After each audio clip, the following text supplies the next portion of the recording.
नमस्कार दोस्तों, स्वागत है आपका आपके अपने YouTube channel dream computer centre पर। दोस्तों, इस वीडियो में आपको UP triple S junior assistant 55/12 की हम ऑनलाइन डीबी करके दिखाएंगे। पूरा प्रोसेस आपको हम बताएंगे स्टेप बाय स्टेप, तो पूरा वीडियो ध्यान से देखिएगा, ठीक है। कोई भी चीज़ आपसे यहाँ पे मिस नहीं होगी, तो सारी चीज़ें हम क्लियर करेंगे, तो पूरा वीडियो आप ध्यान से देखिएगा। उसके बाद आप डीबी करेंगे, कोई प्रॉब्लम नहीं होगी, ठीक है। चलिए शुरू करते हैं। तो सबसे पहले आपको आना है uptriplsc.gv.in, जो कि UP की ऑफिशियल साइट है। यहाँ पर आएंगे तो हो सकता है आपके सामने एक पॉपअप आए इस तरह का, तो इसको यहाँ पे आपको कट कर देना है। फिर यहाँ पर आप नीचे आएंगे तो डॉक्यूमेंट अपलोड यानी अपलोड डॉक्यूमेंट का ऑप्शन आएगा, यहीं पर आपको क्लिक करना है। फिर यहाँ पर अपलोड योर डॉक्यूमेंट का ऑप्शन आएगा, इस पर क्लिक कर देना है। फिर यहाँ पर देखेंगे कि 7 मई से जूनियर असिस्टेंट की डीवी का जो डॉक्यूमेंट है वो अपलोड होना चालू हो गया है और ये 6 जून तक चलेगा। यहाँ पर आपको रजिस्ट्रेशन संख्या डालना है, जो कि जूनियर असिस्टेंट 55/12 वाली वैकेंसी का डालना है, ठीक है। उसके बाद गेट OTP करेंगे तो OTP आपके पास आएगा, कैप्चा कोड डाल के प्रोसीड करेंगे। मान लो अगर आपके पास रजिस्ट्रेशन संख्या नहीं है तो रजिस्ट्रेशन संख्या आप फाइंड कर सकते हैं। रजिस्ट्रेशन संख्या कैसे फाइंड करेंगे, चलिए आपको वो भी बता देते हैं। रजिस्ट्रेशन संख्या फाइंड करने के लिए आपको जाना होगा यहाँ पर नो योर स्टेटस वाले में, नो योर रजिस्ट्रेशन नंबर, इस पर जैसे ही आप क्लिक करेंगे उसके बाद यहाँ पे नाम, पिता का नाम, date of birth, captcha code डाल के आप सर्च करेंगे। यहाँ पर आपको ध्यान देना है junior assistant, junior clerk and assistant level 3, ये वाला जो रजिस्ट्रेशन संख्या है 5530 से शुरुआत है, ये वाला रजिस्ट्रेशन संख्या आपको नोट कर लेना है। अब इसी का यूज यहाँ पर हम करने वाले हैं। गेट OTP करेंगे, अगर ये सही होगा तभी आपके पास OTP जाएगा, अदरवाइज नहीं जाएगा। देख सकते हैं यहाँ पर OTP हमारे मोबाइल नंबर और ईमेल आईडी दोनों जगह पे जा चुका है। तो OTP को हमको यहाँ पे डालना है और कैप्चा कोड डाल के प्रोसीड करना है। अब यहाँ पर आपके सामने इस तरह का आएगा इंटरफेस, जहाँ पर सारी चीज़ें बताई जाएंगी, क्या क्या आपको लगाना है, फ़ोटो कैसे लगानी है, कलर फ़ोटो आपको लगानी है, ठीक है। अत्यधिक चमक या पीछे जो है छाया नहीं होनी चाहिए, और जो फ़ोटो का फेस है वो 75% एरिया कवर कर रहा हो, यहाँ थोड़ा सा नीचे तक, बस इससे ज़्यादा नीचे नहीं, ठीक है। 50 से 100 KB के बीच फ़ोटो का साइज़ होना चाहिए, सारी चीज़ें आपको ध्यान देना है। अब चलिए हम आगे चलते हैं और कोशिश करिएगा वाइट बैकग्राउंड में फ़ोटो लीजिएगा, ठीक है। तो फ़ोटो बैकग्राउंड हल्का सफ़ेद या ग्रे चल जाएगा, ठीक है। कोई अतिरिक्त व्यक्ति भी फ़ोटो के पीछे नहीं होना चाहिए, सारी चीज़ें आपको ध्यान देना है। यहाँ पे चेक बॉक्स पे टिक करेंगे और हम आगे प्रोसीड करेंगे। अब यहाँ पर देखेंगे कि आपको सबसे पहले यहाँ पर आपका नाम हिंदी में लिखा होगा। अगर आपको लगता है कि नाम सही नहीं है तो इसको आप सही कर लेंगे, ठीक है। उसके बाद यहाँ पे आपको 50 से 100 KB के बीच एक फ़ोटो अपलोड करनी है।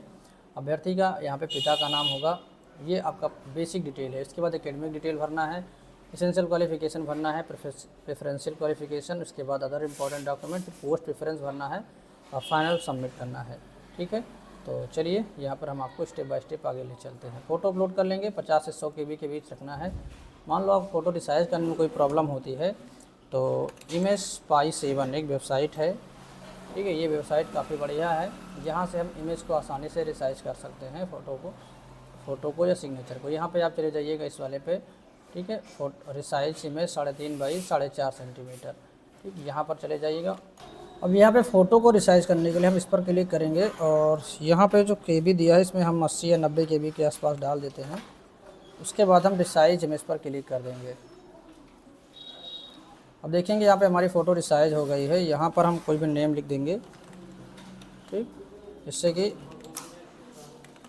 याद रहे। उसके बाद डाउनलोड पे क्लिक करेंगे, हमारा फ़ोटो रिसाइज होके आ जाएगा। अब हम चलिए इसको अपलोड करके देखते हैं। तो अपलोड करने के लिए हम यहाँ चूज़ फाइल पे क्लिक कर देंगे। अपलोड फ़ोटो पे जैसे ही क्लिक करेंगे हमारा फ़ोटो यहाँ पर अपलोड हो जाएगा, ठीक। अब अगला स्टेप यहाँ पर गया है, अभ्यर्थी के पिता का नाम, ये हाई स्कूल के मार्कशीट के आधार पर रहेगा। उसके बाद अभ्यर्थी का जन्म स्थान या पिता का जन्म स्थान यहाँ पर आपको डालना है, ठीक है। उसके बाद यहाँ पर आपको मूल निवास में विलेज, पोस्ट, जो भी एड्रेस है, कंप्लीट एड्रेस आपको यहाँ पे डालना है। फिर नीचे आएंगे, हाँ, यहाँ पर एक ऑप्शन है कि आप विवाहित हैं। अब बहुत सारे लोग हैं जो पहले नहीं थे, बाद में हो गए, जैसे कि मेरे केस में भी है, तो यहाँ पर हम यस कर देंगे, ठीक है। यस करेंगे तो यहाँ पर पत्नी का भी नाम पूछा जाएगा, तो चलिए हम यस कर देते हैं। अब यहाँ पर देख सकते हैं पत्नी का नाम पूछा जा रहा है। फिर उसके बाद यहाँ पर अगर महिला है तो पति का नाम डालेंगे, फिर पति या पत्नी का जन्म स्थान आपको डालना है। फिर राष्ट्रीयता में इंडियन ही रहेगा, बाकी अगर मान लो अदर है तो यहाँ पे आप अदर करेंगे। फिर क्या पूछ रहा है, यदि हाँ तो अभ्यर्थी को एक से अधिक जीवित पत्नियां हैं अथवा क्या एक से ऐसे पुरुष से विवाह किया है जिसकी एक पत्नी पहले से जीवित है महिला अभ्यर्थियों के लिए, ठीक है। तो यहाँ पर हम नो कर देंगे। उसके बाद अगला स्टेप यहाँ पर है अभ्यर्थी के पिता या पति का वर्तमान पता, यदि मृत हो तो अंतिम पता, ठीक है। यानी कि लास्ट एड्रेस आपको यहाँ पे डालना है। फिर है क्या पिता या पति ने कभी राष्ट्रीयता बदली है, तो यहाँ पे नो हमारे में रहेगा। फिर है क्या अभ्यर्थी अथवा अभ्यर्थी के पिता या पति का जन्म अथवा अधिवास से भारतीय नागरिक हैं, यदि नहीं तो पूरा डिटेल तो यहाँ पर हमारा है यहाँ से। उसके बाद ओबीसी कैंडिडेट हैं, तो ओबीसी में उपजाति कौन सी है वो यहाँ पे मेंशन करना होगा। ठीक है, फिर एज रिलैक्सेशन अगर चाहते हैं तो यहाँ पे यस करेंगे, नहीं नो करेंगे। उसके बाद नंबर आता है क्वालिफिकेशन का। क्वालिफिकेशन में यहाँ पर आप देख सकते हैं पासिंग ईयर, परसेंटेज, सारी चीज़ें हैं, खाली यहाँ पे विषय नहीं दिखाई दे रहा है और यहाँ पर इशू डेट नहीं शो हो रहा है। तो हम ऐड पर क्लिक करेंगे तो यहाँ पर हमारे सामने दो ही चीज़ डालने के लिए ऑप्शन खुल रहा है, एक है विषय और दूसरा है हमारा इशू डेट। इसके अलावा कोई भी चीज़ आप एडिट नहीं कर सकते। अब यहाँ पर देख सकते हैं हमारे केस में सब्जेक्ट जो है Hindi, English, math, science, social science, drawing है और इशू डेट हमारी 10 जून 2011 है। तो यही हमको वहाँ पे डाल देना है। ठीक है, यहाँ पर डालेंगे, अब कामा नहीं लगाना, सीधे से स्पेस दे के लिख देंगे। और उसके बाद यहाँ पर इशू डेट आपको कैलेंडर से सिलेक्ट कर लेनी है। जैसे 2011 है तो यहाँ पहले 2026 पे करेंगे। फिर उसके बाद यहाँ से चाहे तो इस पर क्लिक करेंगे तो पूरा कैलेंडर खुल जाएगा। पीछे यहाँ पे और आना है तो यहाँ से पीछे चले आएंगे 2011, उसके बाद जून, उसके बाद हमारा 10 तारीख है तो 10 जून 2011 ये डाल देंगे। सब्जेक्ट यहाँ टाइप करके अपडेट पे क्लिक करेंगे तो ये हमारा अपडेट हो जाएगा। हाँ, यहाँ पर एक चीज़ और है, श्रेणी आप सेलेक्ट कर सकते हैं, तो फर्स्ट, सेकंड, थर्ड। तो यहाँ पे हमारी फर्स्ट श्रेणी है तो हम फर्स्ट कर देंगे। अब यहाँ पर देख सकते हैं ये हमारा डिटेल अपडेट हो गया है। अब हमको यहाँ पर इंटरमीडिएट डालना है। इंटरमीडिएट में यहाँ पे पूरा हम सारे सब्जेक्ट डालेंगे। उसके बाद यहाँ पे श्रेणी और यहाँ पे इशू डेट सेलेक्ट करके ऐड पर क्लिक करेंगे। इसके बाद नंबर ग्रेजुएशन का है, लेकिन ग्रेजुएशन का यहाँ पर कोई आवश्यकता नहीं तो इसको हम छोड़ देंगे। ठीक है, उसके बाद यहाँ पर है अगर आप कहीं पे वर्तमान में कोई नियुक्ति है, कोई जॉब कर रहे हैं तो यहाँ मेंशन करेंगे, अदरवाइज इसको भी छोड़ देना है। ठीक है, बाकी यहाँ पे कोई केस है आपके खिलाफ तो यहाँ पे यस करेंगे, नहीं तो नो करके सेव आगे बढ़ेंगे। अब दोस्तों यहाँ पर हमारी बेसिक डिटेल कंप्लीट होती है। अगला ऑप्शन है एकेडमिक क्वालिफिकेशन। एकेडमिक क्वालिफिकेशन में यहाँ पे हाई स्कूल इंटर ही मांगा जा रहा है। तो यहाँ पे हमको हाई स्कूल की पीडीएफ अपलोड करनी है 200 केबी से लेकर के 2 एमबी के बीच, और इंटरमीडिएट की यहाँ पे करनी है। यहाँ पर ध्यान देना है, अगर आपको मार्कशीट और सर्टिफिकेट दोनों अलग अलग है तो एक में मर्ज करके करेंगे। ठीक है, तो इसी वेबसाइट से हम आप जो है इसको एडिट कर सकते हैं। इसी वेबसाइट पर नीचे आएंगे तो यहाँ पर आपको ऑप्शन मिलेगा पीडीएफ बनाने का। ठीक है, इमेज टू पीडीएफ ऑप्शन आएगा और यहाँ पे केबी का भी ऑप्शन दिया गया है, तो जीपीजी टू पीडीएफ इस पर सेलेक्ट करेंगे। अब यहाँ पर हम इस पीडीएफ को सिलेक्ट करके उसके बाद यहाँ पे कन्वर्ट टू पीडीएफ पे क्लिक करेंगे। मान लो आपको और चाहिए तो आप एड इमेज पे क्लिक करके यहाँ पे सनत और मार्कशीट दोनों अलग अलग अपलोड कर सकते हैं। हमें यहाँ पे दोनों एक ही करना है। तो यहाँ पे हमने 1500 केबी कर दिया, उसके बाद कन्वर्ट टू पीडीएफ पे क्लिक कर देंगे। अब यहाँ पे ध्यान देना है, आपको फाइल का नाम जब रिनेम करेंगे तो आप यहाँ पर 10th उसके बाद अपना नाम डाल देंगे, जिससे कि मान लो आपके सिस्टम में 2 फाइल हो तो आप गलती से किसी दूसरे की अपलोड ना हो। इसी तरीके से हमको दूसरा इमेज यहाँ पे बनाना है। तो इस बार हमने यहाँ पे 12th की अपलोड कर ली है। 12th की अपलोड करने के बाद इसको भी हम 1500 केबी में ही रखते हैं। अब यहाँ पे हम चूज फाइल पे क्लिक करके फाइल को सेलेक्ट करके सेव पर क्लिक करेंगे। जैसे आप अपलोड करेंगे ऑटोमेटिक राइट साइड में ओपन हो जाएगा, तो आप इसको एक बार चेक कर लेंगे। अब यहाँ पर अगला स्टेप है एसेंशियल क्वालिफिकेशन, जहाँ पर हमको यहाँ पे इंटरमीडिएट मांगा गया है। नीचे वाले में यहाँ पे SSC की डिटेल डालना है। ठीक है, इस पर अगर आप अपलोड करते हैं तो यहाँ पर देखेंगे आपको बोर्ड का नाम, कोर्स का नाम यहाँ पर आपको डालना है, इंटरमीडिएट डाल देंगे। रोल नंबर यहाँ पे डालना है, सर्टिफिकेट नंबर यहाँ डालेंगे, ईयर ऑफ पासिंग यहाँ पे डालेंगे, जैसे कि हमारे केस में है 2013। ठीक, इसके बाद इशू डेट यहाँ पे डालना है। उसके बाद यहाँ पे ग्रेडिंग सिस्टम है तो यस, नहीं तो नो कर देंगे। जब हम नो करेंगे तो यहाँ पर आपको मार्क्स ऑफ 10 डालना है और यहाँ पे टोटल मार्क्स डालने हैं, परसेंटेज ऑटोमेटिक यहाँ पे आएगा। फिर यहाँ से आपको मार्कशीट को चूज करना है और उसके बाद कैप्चा कोड डाल के सेव करना है। और यहाँ पर जो आपने मार्कशीट अभी बनाई है इंटरमीडिएट वाली पीडीएफ, उसी को आपको अपलोड कर देना है।